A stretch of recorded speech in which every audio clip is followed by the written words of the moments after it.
you see that? The war in Israel has reached Russia. As the Israeli forces escalate attacks on Hamas, Israelis abroad find themselves at risk. On Sunday, tensions exploded in a Russian region. A mob stormed an international airport. This happened in Dagestan. It is a Muslim-majority region in Russia. People here are angry with Israel. And yesterday, this anger exploded.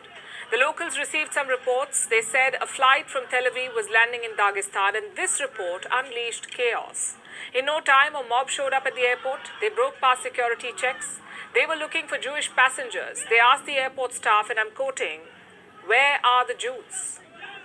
And soon this mob reached the runway. They surrounded the planes. They started shouting, "Allahu Akbar." Allahu Akbar!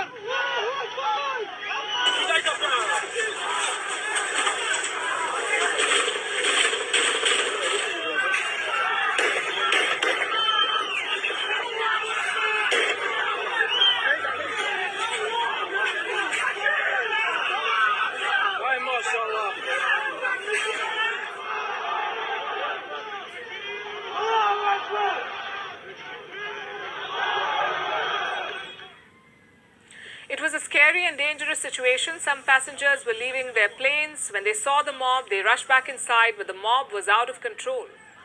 They broke glass doors. They stopped passengers and asked for their passports. Some people managed to get out safely, but outside the airport, more protesters were waiting for them, presumably part of the same mob. And what were they doing outside? They were stopping cars. They were checking passports of passengers, basically looking for Jews. They hit with their hands and feet to break through the fence and grill. Here are our cobblestones which they hurled at us. They have also started to crash everything in custom offices and the booths. We are building a spiritual center together. Some of them climbed on top. They destroyed things on the first floor.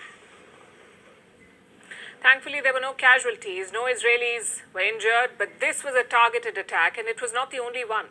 On Saturday, a hotel was overrun in Dagestan. People heard that there were Jews at this hotel, and they threw stones at the hotel's windows. As it turned out, there were no Jews inside. After this, the hotel put up a sign. This is what it said: "Entrance strictly forbidden to citizens of Israel."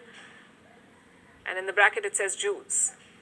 Now, Israel has expressed concerns over these events. It has asked Russia to protect Israelis and Jews. But the fire is clearly spreading. Not far from Dagestan is a place called Kabardino-Balkaria.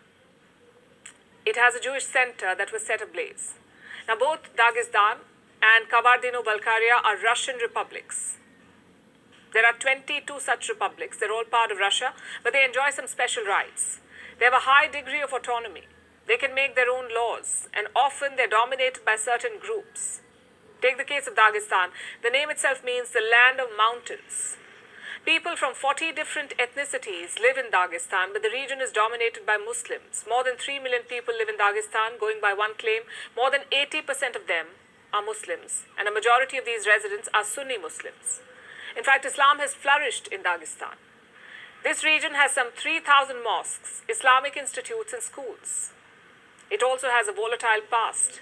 From 2007 to 2017, Dagestan witnessed an Islamist insurgency. A range of militant groups was involved. Russian forces fought these groups and eliminated them. But in 2022, there was fresh unrest. Clashes broke out again, this time over the war in Ukraine. Dagestan had the highest number of casualties in the war, the highest number from Russia. Remember, Putin had called up army reservists to fight the war, and this included people from Dagestan. Apparently, they died in larger numbers in the war.